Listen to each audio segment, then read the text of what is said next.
So welcome everybody. Welcome to this talk. I just want to start by saying my name is Gary McDougall, and I was inspired to do this talk by Joe to talk about regeneration, to talk about healing this planet, and talk about, how do we move forward from here? There's some things that have come up for me recently that have inspired me to help this planet as much as I can. My worldview has even changed about that. In the past, maybe I thought, oh, we could, if we all switch to regeneration, we can heal this planet and we can make it. I have no idea now. After speaking with Joe and looking at the complexity and the population and how much we consume and all the cities out there, I wonder myself personally, can we make it? So Joe has talked about creating these regenerative hubs around the world. That was something that I wanted to be a part of, and I wanted to take action on locally. So Joe's inspired this call, so I thought if he's inspired me to do this call, I better let him speak to it, because I learned so much from him, and I think a lot of people do. I know he has a big influence on a lot of people's lives. So that is about it. And for everybody joining this call, just to let you know, it's being recorded, so that might, make you consider what you're going to ask and stuff. But also, see, there's a chat group. If you're not familiar with Zoom, there's a chat. If you look at the bottom of your screen, there's a chat box. If you click on that, the chat will come in to the right. Maybe if, for everybody that's on here, if you could just say maybe who you are, where you're from, and what's inspired you to join this call today. That could really help me. It could really help Joe kind of speak to some of the things we'll speak to. After Joe does speak for about 10 minutes, we're going to open it up for discussion. So while he's speaking, I will ask if everybody could kind of mute themselves. That can be really helpful. I said earlier that I've been on these calls before where people didn't mute and a blender's gone off in the background, or somebody's flushed a toilet, and then all of a sudden you can't hear, or it's a distraction, or it's silly, or whatever. It's fine. If you could just mute yourself for while he's talking, and then we'll just open it up afterwards, and we'll just have a discussion. And I will say this, I do want to say, I'm hoping that everybody can be super respectful. I'm going to challenge people to lean into what Joe's saying. I know it's hard for me to hear. After Joe is here, I live in a city. I'm feeling challenged to really look into the state we're in this planet, and really questioning, should I be in a city? Do I need to move out now? Do I need to look out in other parts of the world? So that I have 3 kids. I want them to have a future, and I want to take action in a way that's going to give them a future. I don't know what the future looks like. And my thought is I just have to stay open in this moment and really challenge myself to lean in and grow and look at the hard things, because our mind is so easy to run. But I think it's important to sit in this and sit within ourselves and kind of respond the best we can. So with that, Joe, please, I don't see you on the screen. If you could start. Yeah, happily. There we go. First, just let me say that the reason that I know Gary is because he was one of the people who lurks and follows me on Facebook.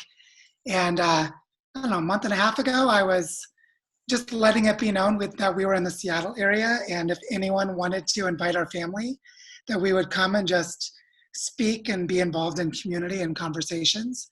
And there's another person on this call, Connor, who I met by doing the same thing a few weeks earlier in Bellingham, Washington. But Gary and another fellow Vancouver Islander, Jake, invited our family to come up, and so we did. And we got to spend some time together, and it's really nice. So this is sort of a continuation of that conversation in some ways. What I want to start by saying is, for those of you who have followed my work at all, you probably have noticed that I go back and forth between visionary, big, inspiring ideas and what some people would call apocalyptic doomsday talk. And that I really hold both of those as a dance. So for more than 3 years now, I've been publicly writing very openly and directly about planetary scale collapse, the unavoidability of it, the late stage of capitalism, the fact that we exceeded the carrying capacity of the planet before anyone alive today was born. And just last week, I wrote something about how the long history of empires and civilizations shows that we have a track record of 0 successes for any of them to become sustainable. And if you want to go even further into kind of sobering ideas, there's no historical example of a sustainable city to ever exist. And so we're dealing with some really, really serious problems, really, really serious challenges when we start to consider things like that. Or another little kind of trend line that I like to draw attention to sometimes is the only time that carbon dioxide emissions have gone down at all was during the 2009 financial crash. So the only thing that has successfully reduced carbon emissions is basically destroying the global economy. And so we're dealing with things on such a large scale that it's just mind-boggling to grapple with. And at the same time, there's been this incredible, truly inspiring accumulation of knowledge and wisdom about how living systems work and how to design intentionally as part of living systems. So those of you who have done work in organic gardening or permaculture or landscape restoration or biological conservation, or if you've worked in medicine and helped someone heal their body, then you'd know that there are a lot of ways to work with the healing aspects of living systems to regenerate themselves. And at the same time, we regenerate ourselves. So what's really interesting about this time that we're in is that we have all of the knowledge and tools that we need to design our way through what we're living into. But there are some things that are impossible to maintain that hold up our conversations, like maintaining a global consumer economy based on extraction and exploitation of nature, and somehow bringing us back into harmony with the planet. It's antithetical. It's not going to work. And so also population density, having cities with 20 million people living within a 40 or 50 square mile area is probably not going to happen in the future after we run out of fossil fuels. Or maintaining a population of 9 billion people like the United Nations is projecting just shows that those population demographic researchers were not trained in ecology, or else they really understand carrying capacity, and that those numbers aren't realistic at all. So one of the things that I found when I start to hold these kinds of ideas is that there's a really serious need to begin to deconstruct what I was taught all of my life about how the world is supposed to work and what it means to be a good person, what it means to be productive and useful. And one of the places I find a lot of inspiration is in the research in cultural anthropology that studies the religious worldviews and the cultural norms of indigenous communities. And one thing that you can see that people like Michael Dowd have really eloquently written about is that all of these sustainable human societies in history cultivated an intimate, interpersonal, sacred relationship with all other life as subjects instead of as objects. So that tree is not just an object, that's grandfather tree. That river is not just energy and physics and chemistry, it's a person that is shaping the landscape that we have to give reverence to, give deference to, and give respect to. And only by actively having those ethical practices, social norms, and the worldviews that maintain them have any human cultures proven to be sustainable.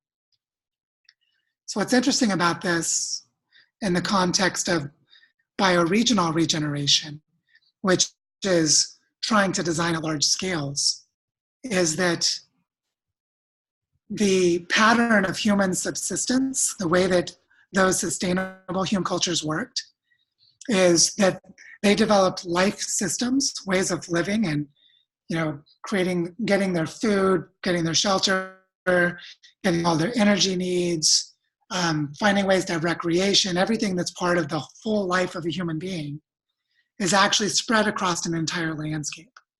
And it's usually organized around watersheds, mountain ranges, coastal estuaries, territory scale landscapes, and the ecological functions of those landscapes. And so when we try to build subsistence human economies, we need to think at that landscape scale. And I was telling Gary before we started the call today that one of the things that my family's doing in Colombia right now is we've been here for almost a month, And we arrived in the town of Barichara, which has 7,000 people. It's in a drainage basin for the Barichara River, which has about 15 tributaries, small streams, each of which run into the Barichara River. And the Barichara River eventually runs into Rio Suarez, which is a much larger river that eventually runs into the Pacific Ocean.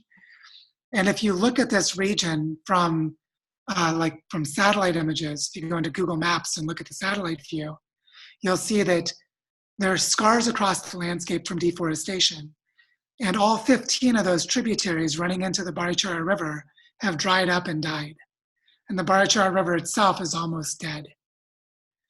So the only way to protect the water supply of this town is to go all the way up all of those tributaries across a region that spreads over a distance one could walk in a matter of a few days or weeks. Probably the linear distance is like 10 kilometers by 15 kilometers. So think of maybe a 75 to 100 square kilometer area where all these tributaries exist that together in aggregate represent a functional landscape. But right now it's fragmented into isolated lots of private property with fences between them.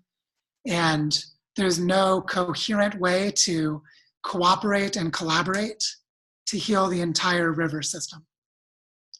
So we're, having only been here a few weeks, we haven't done very much to help, but we're just feeling into what would it mean to work with the livelihoods of other families, dotted across a patchwork quilt of these 15 tributary streams in this one river system.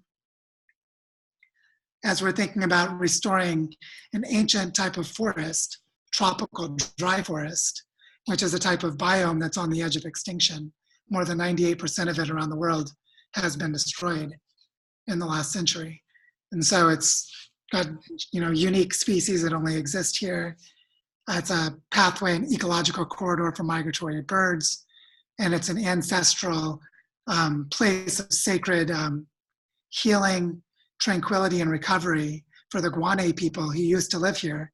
That interestingly, when the conquistadors arrived, all of the Guane people walked up on a cliff and jumped off and committed collective suicide rather than being conquered. And so they didn't ever have cultural interaction with the dominator culture. So there's remnants of them as a cultural fossil, but there are no living descendants of the Guane people in this region that we could go to and consult to learn how they lived here. So it's really interesting to be in a landscape like this and ask questions like, do you send your kids to school? If you don't send your kids to school, then how can you, together with other families, do homeschooling? Which is a conversation that's happening with about half a dozen families here right now. Or another question would be, if the water scarcity that is here, all of the rivers have dried up on the surface and have become aquifer rivers and they're run underground, which makes them much more susceptible to different kinds of parasites and viruses, which create public health epidemics in the town that are routinely occurring here. How can families together map out those public health threats and then start doing permaculture work to set up water retention systems, start to do reforestation with native plants, and begin to restore the healthy flow of water through this landscape. It's a dry, parched, hard-packed clay landscape after 30 years of severe deforestation. So really, the conversation I want to have with all of you is, with these kinds of ideas, with these kinds of challenges across all scales, where do my wife and I send our 3-year-old daughter to school? To how do we grow our food? How do we in this region grow our food? Up to how do we regenerate the functions of an entire river system and an entire forest ecosystem that's been almost entirely destroyed? Up to how do we restore healthy functions of the entire planetary system? Climate, biodiversity, the acidity of the world's ocean, and other really large-scale, decentralized things that we don't feel like we can get a handle on. but that are connected to these territories where our life systems need to find harmony. So this was the conversation that Gary and I were having with everyone else when we were in Victoria a few weeks ago. And I'd love to have this conversation together with all of you right now. So Gary has offered to just play the facilitator for us. So Gary, if you maybe want to share how you'd like to facilitate Q&A and discussion. Perfect. So That's that we great. can start to turn into a dynamic dialogue. Yeah, so kind of the idea I had, guys, is if anybody wants to just kind of raise their hand, and I'll just say your name, yeah, we'll just go from there. Not sure if anybody has a question right now. Joe, one thing I'm kind of curious about, because you had talked about creating these kind of regenerative communities and then connecting them globally. You didn't really touch upon that. Do you want to share about that a little bit? Yeah, I'll start by saying that there's this fantastic idea that was first articulated in 1983 by Dana Meadows. And Dana Meadows was the lead author of the Limits to Growth study, one of the first global systems computer scientists. And she literally wrote the book Systems Thinking about 20 years ago. And the idea that she and all of her friends came up with between the early 1970s and the early 1980s was that the only way to achieve planetary sustainability is to create local economies that function as living systems and then build a global network of them, local to local, that can create coherence up to a planetary scale. And the key coordinating process for each local economy is to have at least one learning center that teaches people how to think and live their lives bioregionally. So the idea is to create a global network of bioregional learning centers, where the learning centers teach people things like the cultural history, the geologic history, the ecologic history of a place, the ecological functions of native plants and their historical uses as it relates to the culture of crafts, like textiles, food making, fermentation, food preservation, bioclimatic ways of building houses, and so on, that are appropriate to that place. Now, what's interesting is when Dana Meadows was articulating this in 1983, climate change wasn't really on the horizon of the conversation. So the wild card is that that idea of bioregional learning centers made sense during the Holocene, during the 10,000 year time of stable, warm climate, where what worked in a place before might work in the place now. But with climate change and with us now shifting out of the Holocene, and that time probably never happening again, we're now in a situation where we have to adapt to future climates. And so what we need to do is do this bioregional thinking for how people lived in places that are ecologically and climatically like where our places are going to become. So if you look at regional climate change scenarios, how much is it going to warm? How much is it going to dry out? How much are the hydrological cycles going to change? Then you look for other places on Earth that match that, and then look at their bioregional history. And then do a kind of triangulation between your region and its history and regions like what your region's becoming that are in other parts of the planet. And then kind of co-designing in this space where there's a huge amount of uncertainty about what any place is going to look like. And so, so that opens up a really important thing about internal development. How do each of us build the capacity to be that kind of a systemic thinker and learner, to hold that level of ambiguity and complexity in all of our life decisions, and then in collaboration with everyone else in our regions. So the idea of bioregional learning centers and a global network of them is really connected to the idea that all of this is about social learning. How do we learn together as communities of people, as cultural systems of human beings? And especially, how do we learn from the intelligence and the natural learning of ecosystems? Like the way a permaculture designer watches water flow on the landscape and then learns from the patterns of the landscape. So how do we create these learning ecosystems? and have specific educational institutions or educational networks within every region that become the collective intelligence for those regions, so that they can guide the regeneration of their own landscapes. That's the idea of bioregional learning centers, sort of in a shorthand. Mm-hmm. So yeah, what does that provoke for people, or what comes up for you that you'd like to, let's kind of co-create the conversation from here. These are really like prompts for diving deeper, rather than having to elaborate on any of this. Yeah, and I just want to challenge people just to like start speaking, because I went through 3 days of this with Joe in 4 different conversations, and I saw some people get triggered and have to leave the room. I would see people get really quiet and I saw some people feel minimized and feel less than Joe, and I don't think that's what he's here for, to put himself above people. He'll come right down, and I think it's good just to open up.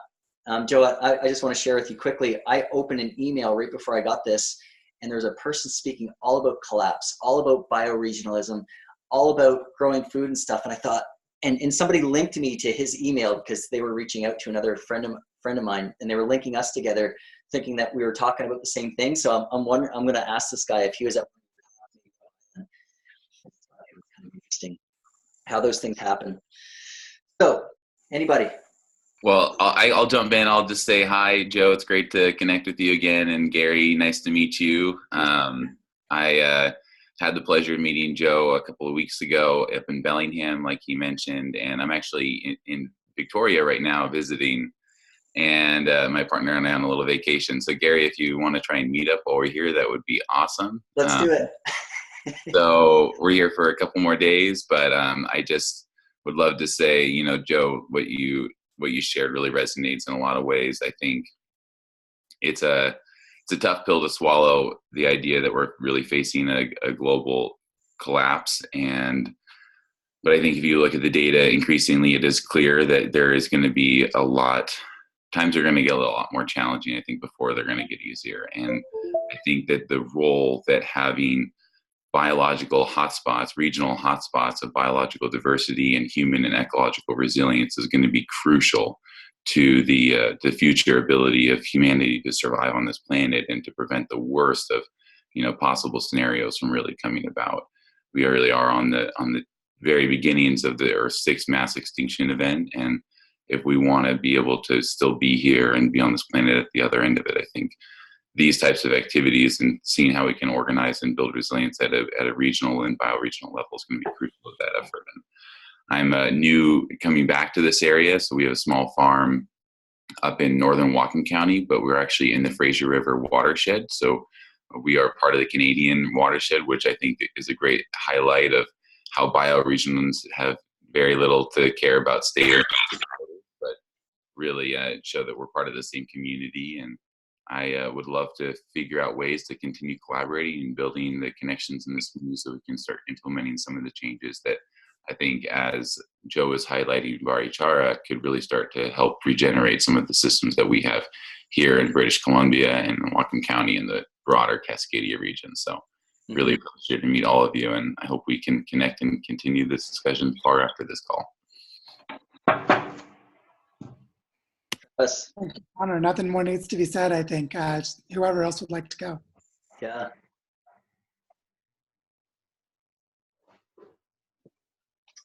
Yeah, Travis, did you say? Yeah, go ahead. Well, I was just agreeing with Connor. Right on. Travis? Hi, Joe. I've hung out with Joe a lot at some of his workshops, some of the workshops he's hosted. I don't think I want to take up time right now. I'll pass it along, but I can also share more of what I've been up to, but I don't have I feel like, I guess I just feel like in the same space as a lot of you at this moment in time. Yeah. Travis, do you mind me asking, you've been to his workshops. Can you share a little bit about your experience of going through that? Like where you were to what you kind of discovered to how it changed, or? Yeah. Well, if you want me to talk for a long time, then that's good question. You can share some. Being considerate of other people and other people's time. Yeah, for sure. So I went to Joe's initial workshop in Eugene, and then also visited Costa Rica with my family when he was down there. And both of the experiences were very timely. I work on creating communication systems for helping large groups of people communicate more effectively by focusing on listening as well as speaking. So designing new interface mechanisms for listening. And I had been, the impetus for participating in some of Joe's workshops was that I was feeling a sense of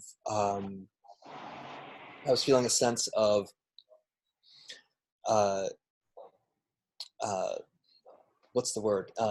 I was cynical, and you can't really design well being cynical. And Joe had happened to be writing his obituary of sorts for his current work, and so it kind of hit me at about that time. I was feeling the same thing, and I started to look at some of the reasons I was working on those systems in the first place, and it was like climate change and democracy reform, and I started looking into some of those issues with pointers from Joe, and was like, oh, this is actually much worse than I thought. So it kind of led to all kinds of inquiry. So I've been on like a planetary crisis inquiry for the past few years to figure out how to live, how to orient towards these times, not just like accepting science, but like how does it actually map into making decisions on a personal level, on a family level, work on. And Joe has been a very influential figure, probably the most influential figure for me. He's a great storyteller and has expertise across lots of different areas that helps with sense making, or as he would say, developing a sensibility, since we can't necessarily understand everything that's going on around us. So so the workshops have been wonderful. If Joe happens to do one and you have the opportunity to do it, I highly recommend it. Awesome. And I have a big permaculture project in my yard now that I've been using to practice these kind of things, and it's been a great medium, and it's been helping me kind of rehabilitate, I think, some of the work in the spirit that I had brought to the previous stuff, and kind of seeing where they can kind of reemerge. Yes. Awesome. Joe, what are we here for? That's when Travis talks to this and he's gone through your process, and it makes him question like what he's doing with his life.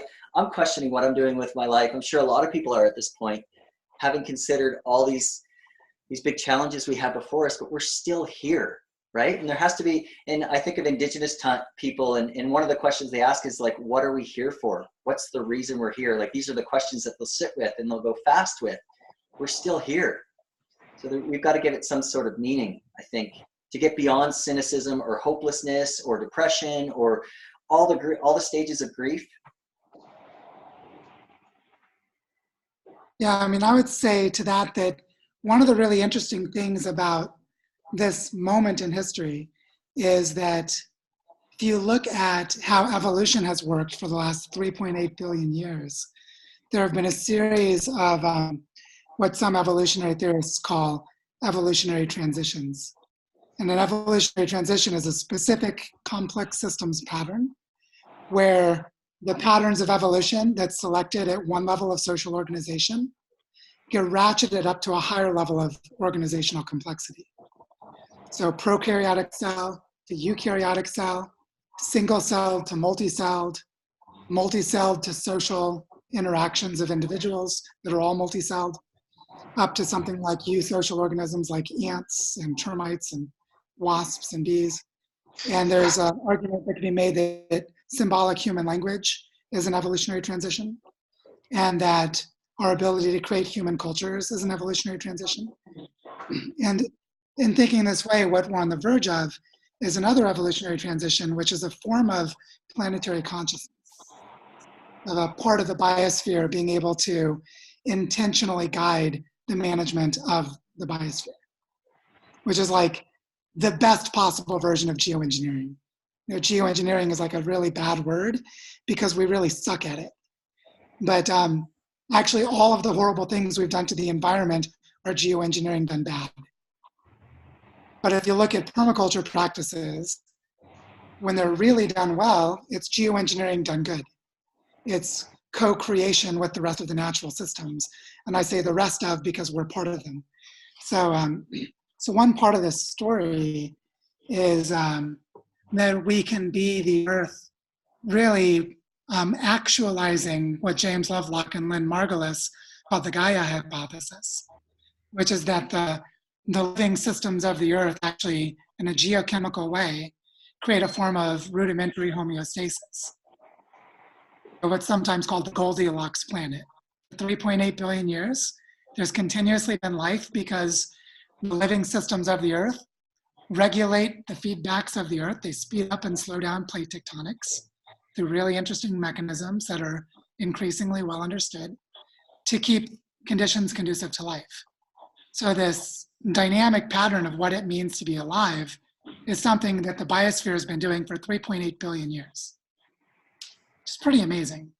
And what humans are doing is by building river monitoring systems and putting satellites in space to track our weather patterns and ocean currents and ocean temperature patterns and bird migration patterns and all the social analytics we can visualize now with behavioral data and user data with all of our ICT infrastructure.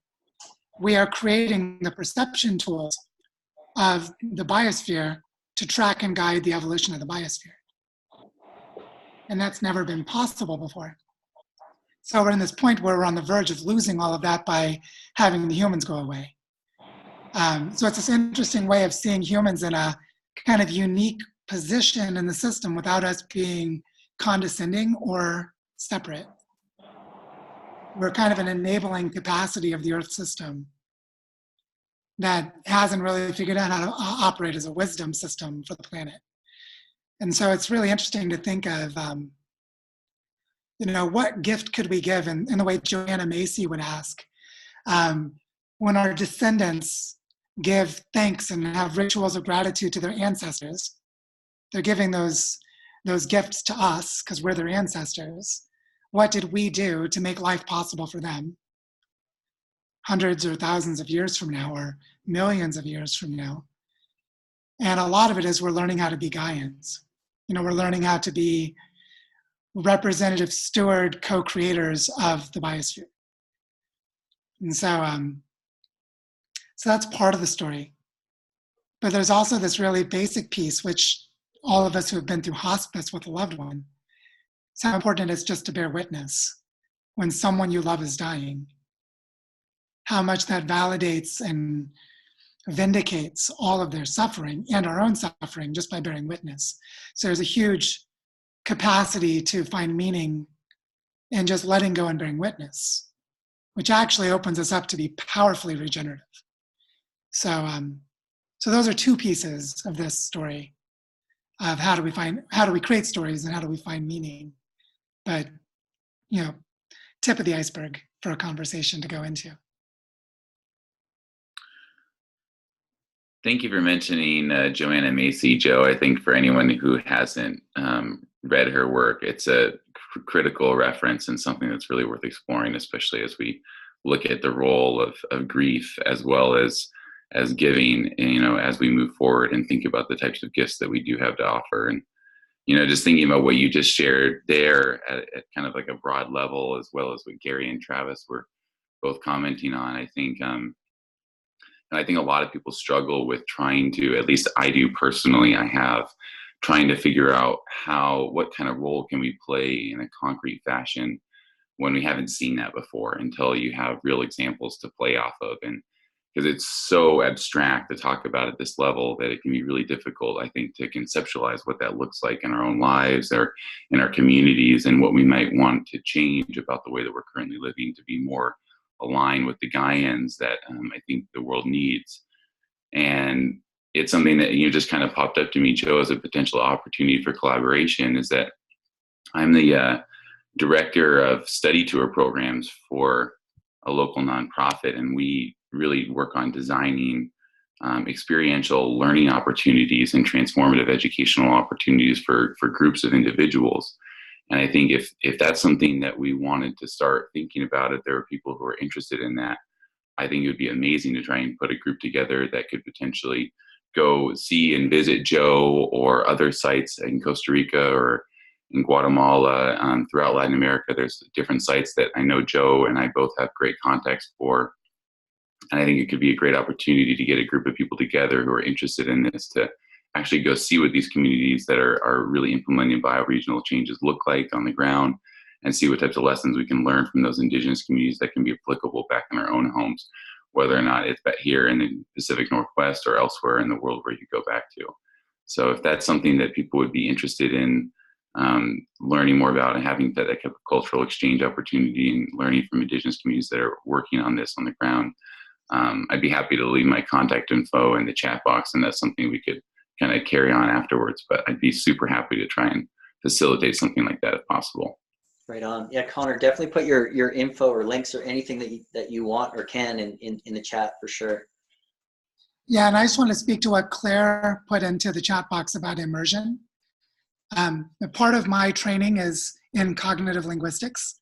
So I worked with George Lakoff in Berkeley at a think tank he had set up to study the language patterns in politics and how it relates to embodied experience.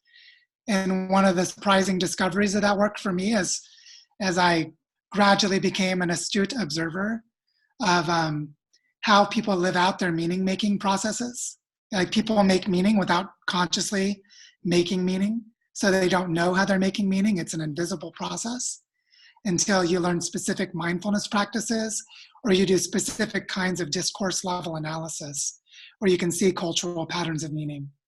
It's like, if you don't understand Facebook's algorithms, for example, you really don't understand how meaning making works in social media. So you have to do this structural pattern level analysis to see it. That immersion becomes really key. And this gets back to something that Travis and I share in common that he could have also spoke to, is that he has a son about the same age as my daughter. And we're trying to figure out, how do you raise kids in this? And one of the big things is eco-literacy through nature immersion. Kids playing outdoors. Mm-hmm. And so there's so much to be seen in watching a 3-year-old, a 4-year-old, a 5-year-old, when they're just like playing, banging rocks together, looking at leaves, watching a butterfly land on a twig. Like, it's incredible how much they learn by just being immersed. And so there's a huge, huge opportunity for all of us to recognize the disconnections in our lives where we've lost immersion, or what we're immersed in is not helpful. Which gets back to something Gary said at the beginning, like, should I live in a city or should I go out to the countryside? If you don't move away from the city, then definitely split your time and get out into the countryside.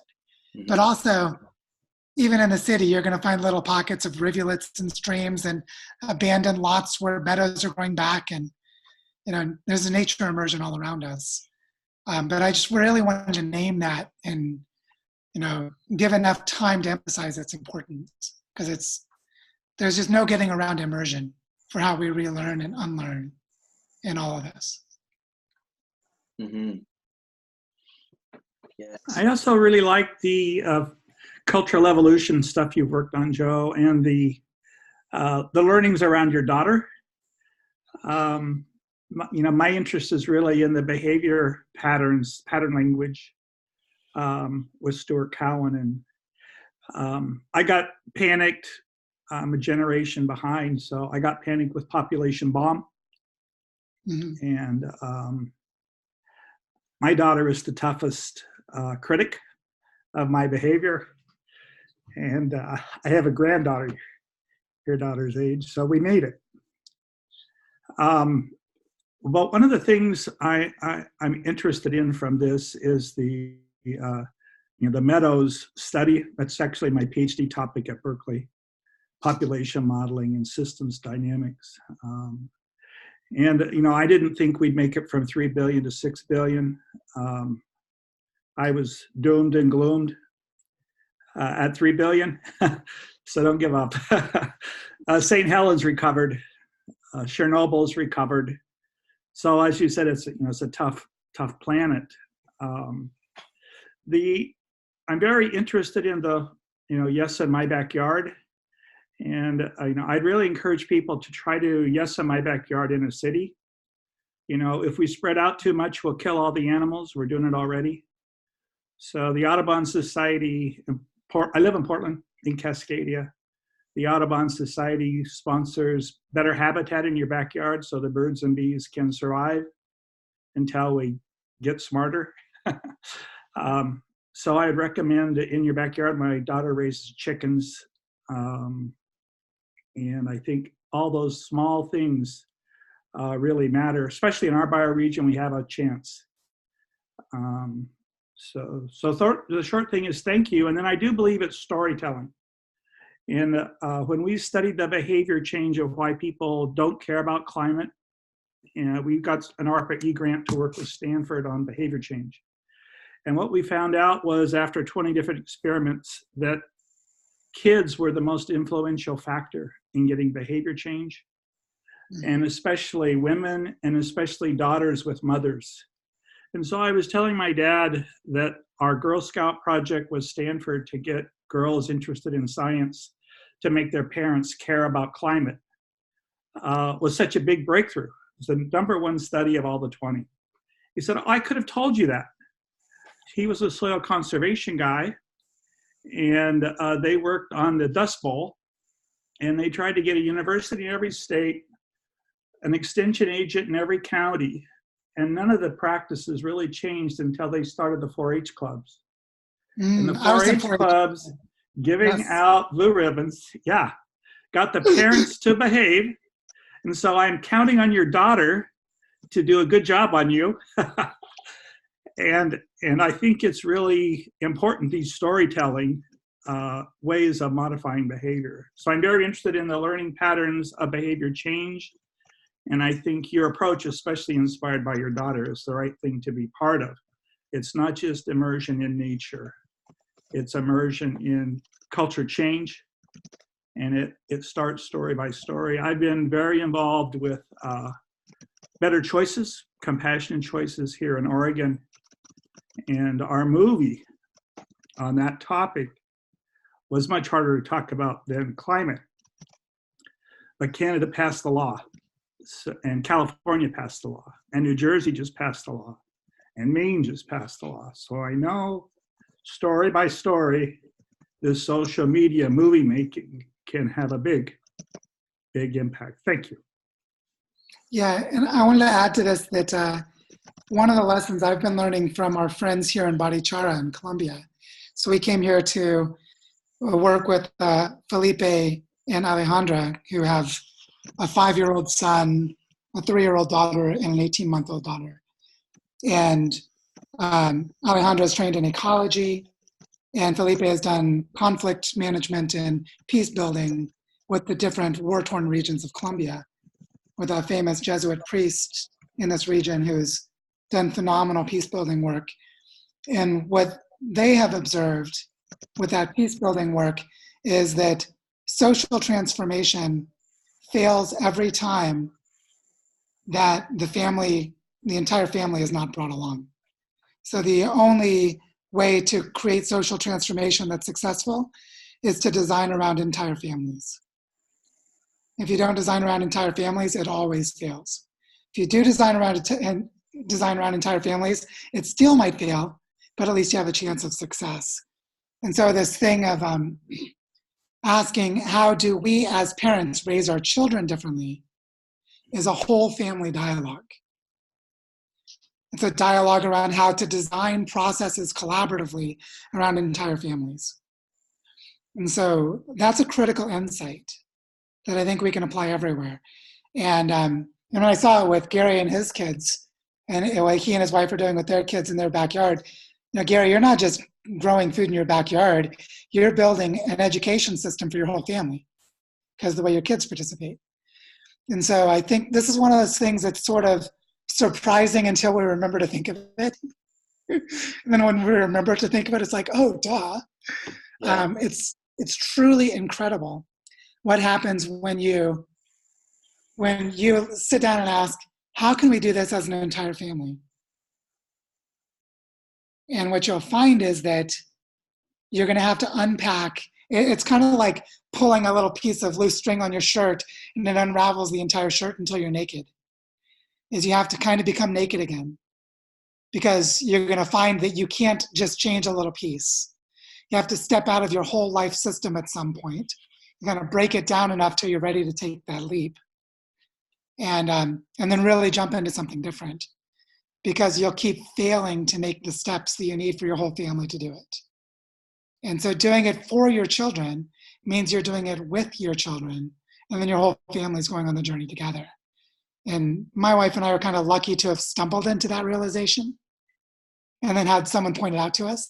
But I think it's a really profound design insight for all of us, even those of us who don't have kids, because you can look at how to help entire families in whatever you're doing. So it's a big insight. Sit with it. The longer you sit with it, the more profound it becomes. Mm-hmm. Hey, Joe, and everybody, I just want to welcome Derek and Brian. I think you guys kind of joined late. I've got you guys muted. I explained to everybody early on that we were muting people just in case, just to block out some background noise. But if you want to, add a comment or raise a question or have an insight, just raise your hand or take yourself off unmute and just jump in. I had a great conversation with Derek yesterday, and I'd never seen him face to face except on his Facebook profile picture. So that's what inspired this. We're having these great conversations, and I've met a lot of you guys online, but I just feel like having conversations, we can get so much further. And after listening to Joe for 3 days intensively, we can learn so much more, and it's so much more rewarding. So thank you, everybody. Yeah. Does anyone else have something they'd like to share or a question they'd like to ask? Or? Go for it. Unmute yourself. Thank you. So much of what all of you guys have contributed, Joe, to the insights there, I can so relate to.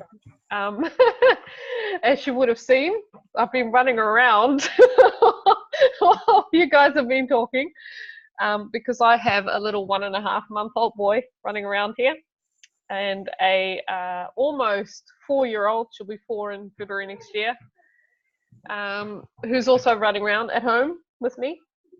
So they're both, I'm a stay-at-home mum. I have been for the last six years. And that was a deliberate decision. As you say, Joe, the story behind that is actually quite heartbreaking, because I was due to go back to work 6 months after my eldest daughter was born, but a week before returning, I was told by my boss that my job was no longer there. So although I was still employed, I had actually nothing to go back to. And so, yeah, and they asked me to reapply for 2 new positions that replaced my 1 position. And I did, in good faith, but the week after which I said, look, I'll go through the interview, I was a wreck. I was an absolute disaster zone. I had migraines. I couldn't think straight. And in the end, I remember looking at my little girl at 6 months old, tears streaming down my eyes, and looking at her going, what am I doing? What on earth am I doing? Said, I feel like I'm being asked to give you up.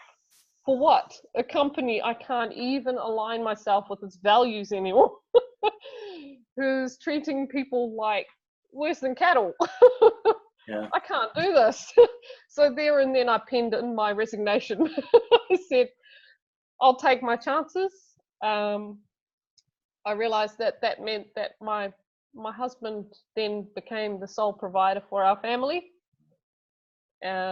which was a huge transition to ask of him, but he did.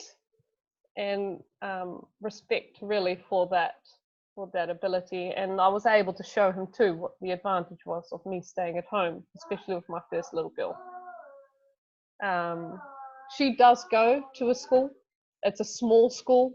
I deliberately chose that. Oops. Oh no. Somebody just fell off a chair. Well, no, actually, his rocking chair. It's a little chair. Come here, darling. But then too, Joe, what you were saying too, watching your children, and because I obviously do a lot of the early education at home. Oh. They're all looking at you. Welcome. Watch all their faces. Are you laughing? What are they doing? They're doing it, Daddy. Yep. No, please don't do that. So yeah, I can so relate how you say that it's the children that are actually teaching us. Like I watch my eldest one walking around the garden now, and she rescues, God bless her heart, worms. When I'm trying to move stuff around or I have to plant something, she'll look in the hole and she'll check first whether Mummy has unearthed any of the worms. And then, yeah, you know, goes and takes them to another part of the garden that's already quite habitable. She also was the one that taught me the power of what an influence a child can have over your life. And that actually it can make us do things we never thought we were capable of doing. I had a dilapidated phobia of needles, and I mean a serious phobia of needles, to the point where I would go into shock. I'd shut down, I couldn't talk, nothing. I'd completely I looked like I'd been in a car wreck. And with her birth, it turned out that unless I was going to go through an epidural, this kid wasn't coming out alive. And at that moment, and I'd worked admittedly through my 9 months of pregnancy, I knew I didn't want to pass this phobia on to my child. I knew how, through my mum, who is a naturopath and a homeopath, how trauma transfers through generations. And I was absolutely determined this wasn't going to pass down because I knew what it was like to live with it. So I worked very hard, and believe it or not, I had the epidural, completely calm and completely coherent. And at the end of it, I now can go and even donate blood, something I could never have done 6 years ago prior to the birth of my child.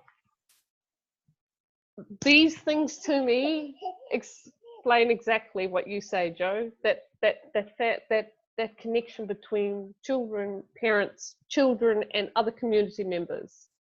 They reconnect us to the world around us, but also to the deeper parts of us that we have lost as we have grown up. Because one thing that I found is like our own traumas and our own scars and our own pains.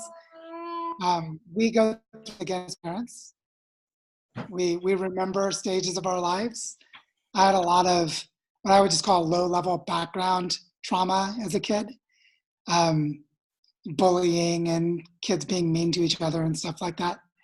But getting ready to become a parent, I started reenacting it and to face it, to deal with it, so that I wouldn't have those behavioral patterns. So I know exactly what you're talking about.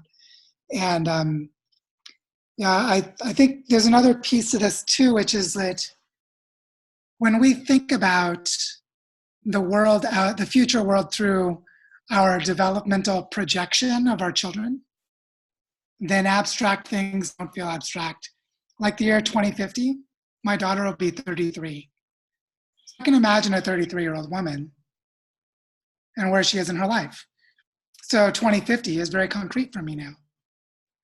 And that's only because I have a visceral connection to a person that I feel a strong emotional connection to what she's like at 33, because she's my child.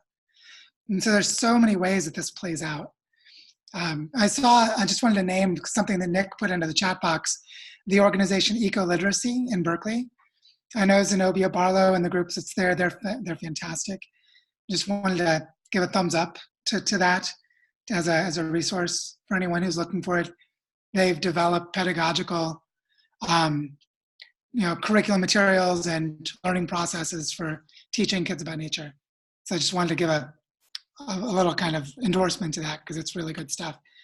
And the other thing I wanted to say is that we have this opportunity right now, those of us who have kids, to be sure that our children have normalized experience of regenerative practice. which is that if we surround ourselves with people who are healing landscapes, our children will just think that's what people do. And that's something that Jessica, my wife, Jessica and I talk about all the time is we don't want our daughter to just learn permaculture because she's one of the cool kids who went to do it. You know, like she's one of the weird Waldorf kids or something. Yeah. We want her to just think this is what everyone does. And if she gets to a point where she's surprised later that it's not what everyone does, then that means we did our job right. Because we think that there needs to be an entire generation, really 3 or 4 entire generations of children growing up, who for them regenerative practice is just what everyone does. And so how do we give that to them? For our family, it was 12 years ago, getting rid of our car. We moved to Seattle in a place where there was enough public transit and we had bikes that we could get rid of our car and still have a livelihood. It was a transition step. And then getting into bike touring, which taught us how to do backpacking and how to, do like skilled live off the land camping, kind of intermediate steps to survivalist work. How to be uncomfortable and out in the elements, and other things that we came to really enjoy. All of it preparation for parenting, as it turned out, because we're using all those skills to, go live in Costa Rica, go live in Colombia, go be in places where we can be less comfortable so that we're not dependent on engineered systems that disconnect us from visceral connection to nature. And so there are a lot of steps involved in that. Everyone will be on their own multi-year journeys. Yeah. Or multi-decades journeys, like Stan, your multi-decade journeys. But what's really beautiful is the more regenerative your own life is, the more your life is actually healthy, vibrant, meaningful. And so like all the things that we lack in our normal lives are us not living regeneratively. So it's this interesting thing of what we need to do is actually what we want to do once we start doing it. And we start discovering it. Can I try and bounce a question off of you, Joe? Please. Go for it, Brian. Thanks.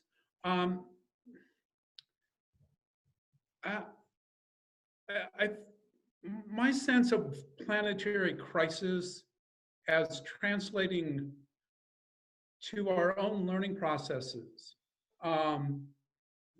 in cultural dimensions. So we've been talking about parenting and the relationship between parent and child, and that's certainly,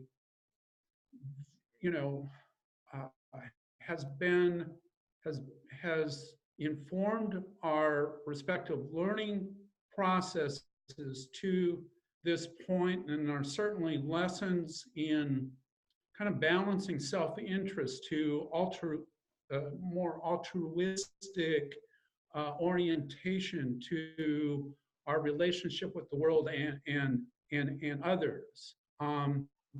As Joe, I think, knows to this point, I've been in recent months in particular really taking a deep dive into the pro-social model, whose kind of underlying basis of the pro-social model is this distinction and conscious awareness between self-interest and altruism, and how that translates into our relationships in the world and in relation to others. So as long as I've got the opportunity, Joe, that's kind of what I'd like to bounce off you in terms of what your thoughts and all are surrounding that. Yeah, first thing is I'm going to plug this book, Pro-Social, that everyone should get a copy of. This book is fantastic. I know the authors, and it's part of what Brian's speaking to. This methodology is a combination of Eleanor Ostrom's work on how to govern common pooled assets. In the last 2 years of her life, she worked with David Sloan Wilson, who's an evolutionary biologist, and he generalized her design principles in evolutionary terms for all living systems. And that's one of the foundations of this book. Another key foundation of this book is contextual behavioral science and a specific set of tools from what's called acceptance and commitment therapy, which is, I like to describe it as what came after cognitive behavioral therapy as the better practice. Cognitive behavioral therapy was like the best of overall therapeutic intervention for maybe 20 years, and gradually people found limitations. Contextual behavioral science is like the improvement on what they learned from cognitive behavioral science. So it has specific tools for how to create emotional anchors in our own bodies to how we relate to different parts of ourselves, so that we can mindfully guide ourselves toward the behaviors that we want and have guided behavioral change of ourselves. And you can do this for individuals and groups, and it's acceptance and commitment therapy is practiced by more than 20,000 practicing therapists and organizational consultants, and that's part of this methodology. And what I want to say about it is that at the foundation of these pro-social tendencies, which pro-social means being altruistic, being generous, feeling gratitude, coming from a mindset of abundance, being inclined toward cooperation, these sorts of expressions, trusting other people, believing in the good intentions of others. These are aspects of being pro-social. That at the foundation of them are two psychological capacities. One of them is the ability to regulate your own emotions, to have an impulsive emotional response, and then have the ability to mindfully become aware of it and then make a decision, which is what mindfulness and training and contemplative practice teach people. And then the other is perspective taking, which is the capacity for empathy to put yourself into different roles and relate to them from different perspectives. And there's a huge body of developmental psychology research, public health research, showing that people have successful lives when they have these two psychological capacities. They don't have successful lives by any measure you want to think of if people don't have these two psychological capacities.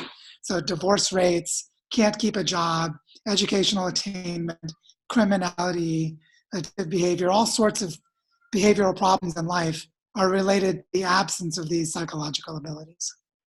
So cultivating them in children, cultivating them in ourselves, actively designing them into groups, which is one thing that pro-social teaches, is really foundational for how we do all of this work. My wife didn't have her key, so I'm opening the door for her. I'm coming! So, yeah. So that's one thing I wanted to say. Another thing I'll say is the pro-social methodology applies at multiple scales at the same time. So you can do it for individuals, for small groups, for groups of groups, for large-scale multi-stakeholder collaborations. So it works for all of them. Great. Yes, Elise. We're going to get to And see my other Elise. found wax. So if everyone wants to say hi. At least do you want to say hi to everyone?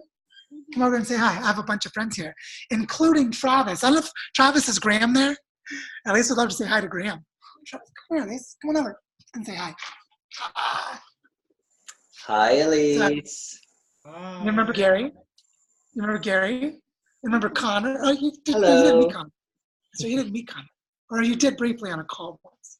Hey, Joe, I Travis is there just wanted to mention it's past 2 o'clock now, and I said at the beginning I could stay on to 2:30, no problem, but I'm just wondering if everybody else is doing okay with time, if anybody needs to go, if everybody's good, we can keep going. I do have to leave at 2:30 because my kids are at school and I have to go pick one of them up. But... And Elisa's going to play a harmonica. Nice, let's hear it. And to see the kids. You want to see the kids? Oh, so Mickey, please speak so you come to the front image. So if you unmute yourself and then if you make a sound, it'll put you in the foreground. Travis, is Graham around? Is he not around? Not around right now, but we can do a FaceTime sometime else. Yeah, we should do it another time. But yeah, see, there are more kids. Look, at least there are more kids right there. Hello. There we go. This is Lucian. Hi, Good. Lucian. You say hello? Want to say hello? Hi, Lucian. At least you Gary, you're muted, so we can't see who you're with. This is Al. Yeah, and I'm here with hello. Who do you have there with you, Claire? Who is this? Lise? No. Stop. No. Yeah, Al. yeah. We probably shouldn't eat that. But look, there's someone else to say hello to. Do you want to say hello to another person? Who is that with you, Claire? Say hi, Lise. Hi. Give her a wave. She'll see that. Yeah. Hello. See, there are lots of kids all around us. It is so heartening to hear you all talk about the importance of kids in this work, because I actually missed a child-friendly cities planning meeting this morning, so I could tap into the wider network of what's going on with regenerative culture around the world, calling from New Zealand. Hi, my name's Hannah. And one of the things that I said to the people at the meeting was that I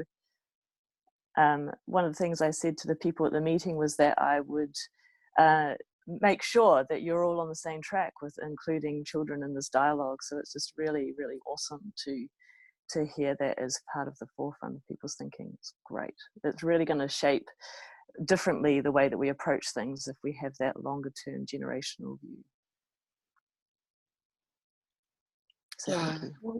One of the things that we're finding by being involved in this prototyping process of a forest school that our friends are creating here in Columbia, and the kids are ranging in age from 3 to 8. There are 12 kids in the group. And it's just a 3-week summer school that they're doing. But what's really amazing is about half of the parents have already felt after 2 weeks of it that they want to take the kids out of school and homeschool together. We don't know how many are going to choose to do it, but they're just watching their kids playing, it's 3 days a week, half days. And their kids that have behavior problems at school are coming home feeling great and having lots of stories to share. And the parents are wanting to get involved and bring their skills to what the school is doing. Like one of the kids that's in the school, I think he's 4. His mother's a professional fashion designer. She decided to make t-shirts for the kids.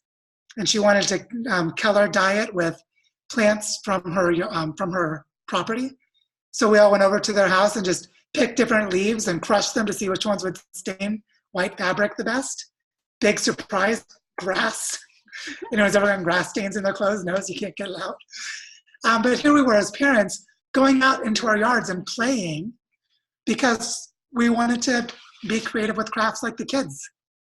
And so it's really just amazing to see how much it activated all of our learning. So just, to experience that is really cool. So I just wanted to name that other side, which is as the parents, we just really get to come alive ourselves as kind of the child inside, sort of, by doing this with our kids. So it's pretty awesome. And Elise does not want to go keep eating now, but we think it's time to process. So anyway, that's something I wanted to add into this. Are there any other thoughts or reflections, or should we start a wrap up?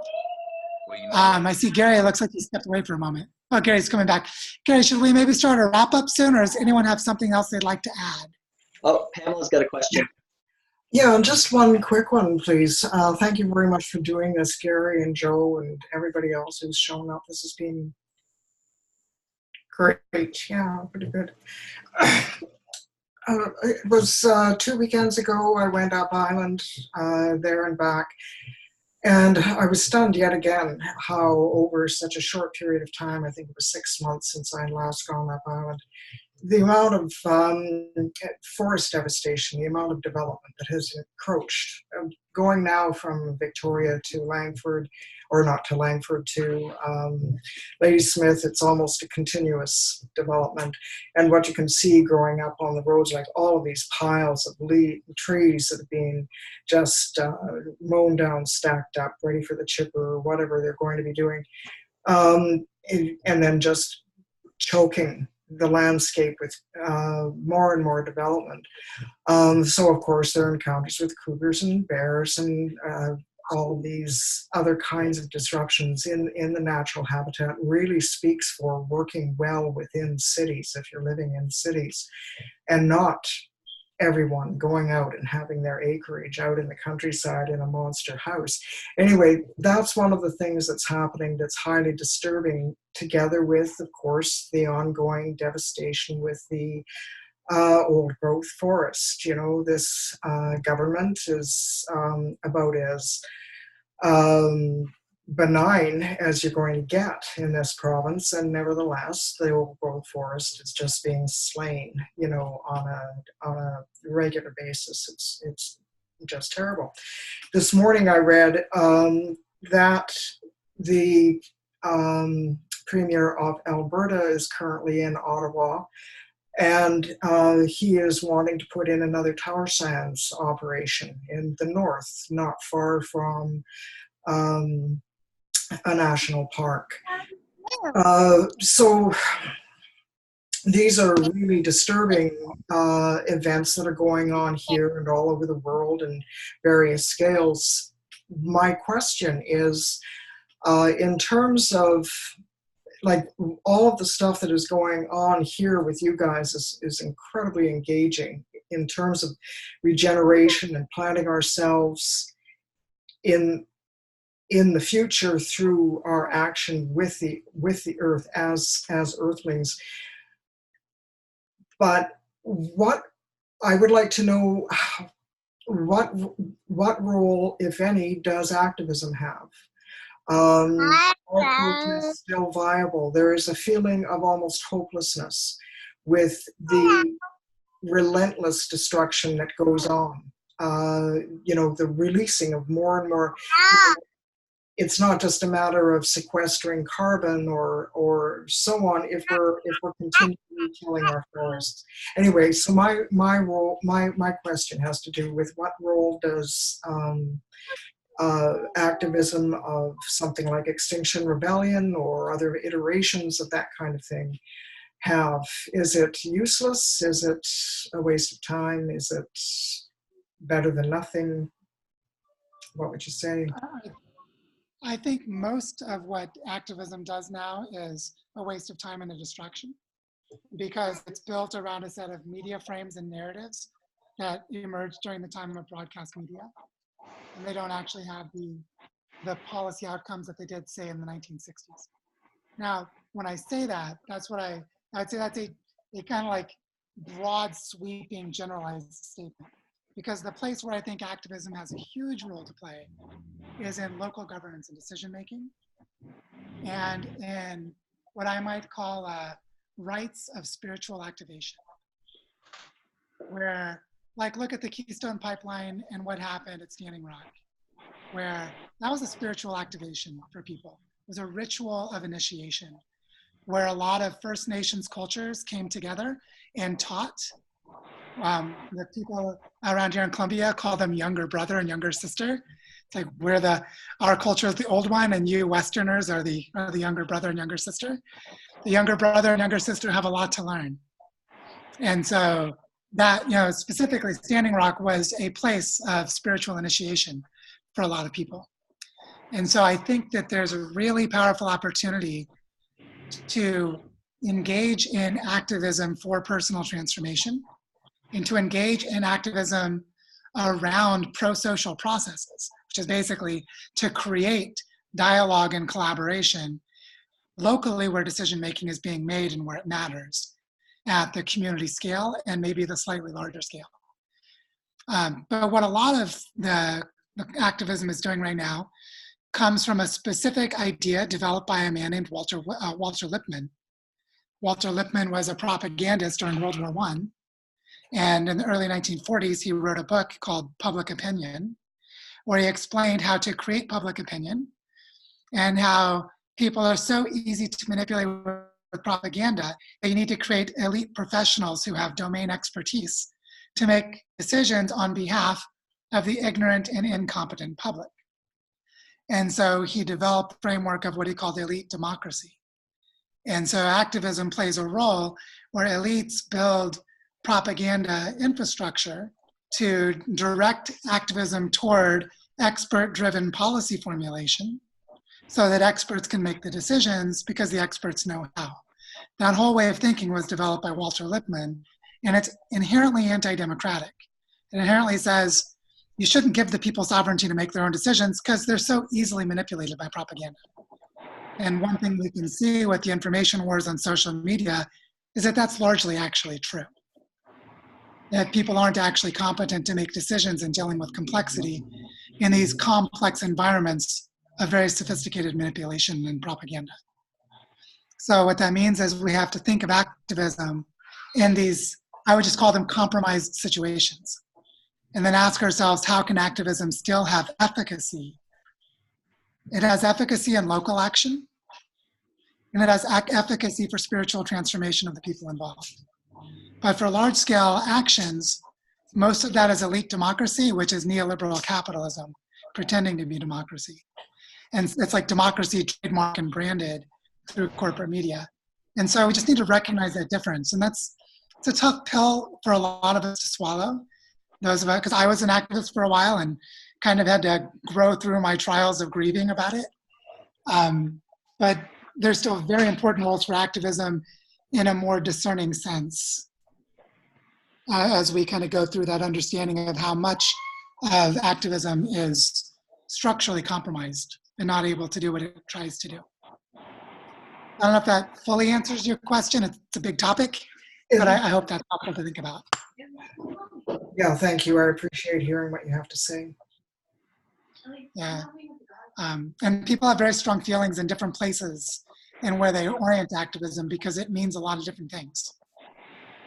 So, and one form of activism that's been really successful is the Zapatista movement in Latin America of trying to stop corporate land grabs and keep land from being destroyed because they're aggregating power around land sovereignty. So that's a form of activism that's showing itself to have efficacy. So part of it is discerning which activism works and which types don't, which is a learning process in its own right. So in terms of consciousness raising, what would you say? I would say the more people get off their screens, get out of polarizing debates, and get away from information overload, and the more they let their bodies recover so they can do sense-making effectively, the better off they're going to be. And then that's much more important than engaging them in a polarized discourse and activating them further into it. Thank you. Mm-hmm. Yeah. Yeah, so guys, I kind of get the sense that Joe should get back to his family. They came home right at 2, so I have this idea that Jessica and Joe had this conversation. We're going to have a 1-hour call. Is she still there? Yeah, Jessica's still there. You want to say hi to her real quick? I'd love to say hi to Jessica. Jessica. We had great talks when she was here. Hi, Jessica. Hi. Nice she's over here peeling garlic and getting ready to make lentil burgers. Oh, fantastic. Is it supper time there? Is it 5:21 right now where you guys are? Yes. Yeah. It's summertime. Like, it's hilarious. They call it summer here, but we're 1 degree north of the equator, which means summer is irrelevant, and we're technically in the northern hemisphere. Oh, fantastic. But only technically. Well, we should let you go. It was so fun. When you were here, Joe, we talked until it was bedtime when Joe was here, and then he woke up first thing in the morning. We came up and we had coffee and we started talking. We were having this conversation for 3 days straight. It was amazing. I could keep talking. If anybody has a burning question or thought before we go, I'd love to hear it. Get it in. I don't want to cut anybody off. I know that feeling. But if everybody else is good to go, I thoroughly enjoyed this conversation. And I'm so grateful, Joe, that you had it. Joe put out a question to the group. Should he have people down to Columbia? Should he write a book? My thought is, Joe, I would love for you to do more of this stuff. That's just my thought on it. Some leadership, something online, because I can't get enough of you, and it's kind of weird. That might sound weird, but in a good way, Gary. You're really inspiring yourself. You've got a great energy. So thank you. Keep making that contagious. Yeah. And thanks for organizing. Oh, thank Corey. Everyone for being here. Corey, you have a comment? Yeah, I just want to say hi, kind of introduce myself to Joe real quick and say that I live in Bogota. Oh, you do? Yeah, so if you get down this way. Yeah, we had an exchange, didn't we? Like we had a brief Facebook Messenger exchange a little while back, right? Briefly or no? I don't think so, no. That must have been some other person named Corey that's in Bogota. Sorry. But doing good. What's that? Let's connect and let's meet up. Yeah. Although Yeah, I'd like to. I have an hour by bus in Barichara, so it's not very far, but it's a slow ride up here. Yeah, if you plan anything, or if you come through Bogota, maybe I can help with it. Yeah, ping me in a message on Facebook or however you want to get. Like, let's start a conversation and talk about it. Okay. That'd Thanks. be great. Nice to meet you. Great to meet you, Corey. Awesome. Yeah, and I don't know how. I'd love to. If you guys want to connect, I'm on Facebook way too much. I don't know if other people feel that same way. They want to connect, but that's where I met a lot of you guys, and that's what inspired a lot of this. I met Joe through there was a page called the Regenerative Consciousness Community, and I met Nieke there, and there's other people on there here, Pete and Edmund and other people. So I want to carry on with these conversations. I don't know what I'm going to do with this. I think I'm going to post this on YouTube, and I'll probably put it up on Facebook too. But hope to have more of these conversations. So, Joe, do you have any final words? Anything to say? No, I would just say thank you for bringing a little piece of Cascadia to our home in Colombia. As I felt like a lot of people on this call are people that I associate with that part of the planet, which is a place that we love. And just thank you all for being you, for being the kind of people who would want to join this conversation. Because we just need a lot more conversations like this. So thank you. Great. Thank you for organizing, Gary. Thank you, Joe. Thank you, everybody who joined in, for sharing all your insights. It's great to participate. You're welcome, Connor. I'm going to give you a shout now after this call. Sounds great. Okay. All right. Take care, everyone. See you guys. Thank you so much. Bye.